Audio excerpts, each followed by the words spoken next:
Party మారారు, అది మీ వ్యక్తిగత విషయం.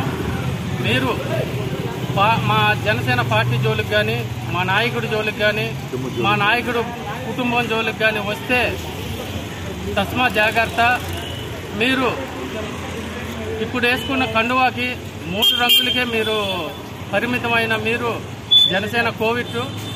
మీరు ఏ విధంగా మాట్లాడాలో ఆ విధంగా మాట్లాడండి. నోరు అదుపులో పెట్టుకొని మాట్లాడండి.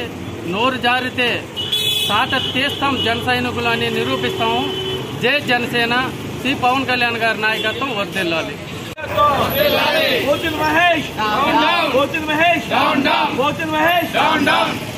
తక్షణమే పవన్ కళ్యాణ్ గారికి క్షమాపణ చెప్పాలి. తక్షణమే పవన్ కళ్యాణ్ గారికి పోతినమహేష్ క్షమాపణ చెప్పాలి. తక్షణమే పోతినమహేష్ పవన్ కళ్యాణ్ గారికి క్షమాపణ చెప్పాలి. ఈ వీడియో కనుక మీకు నచ్చినట్లయితే లైక్ చేయండి, షేర్ చేయండి, సబ్స్క్రైబ్ కండి. చూస్తూనే ఉండండి వన్ వే న్యూస్.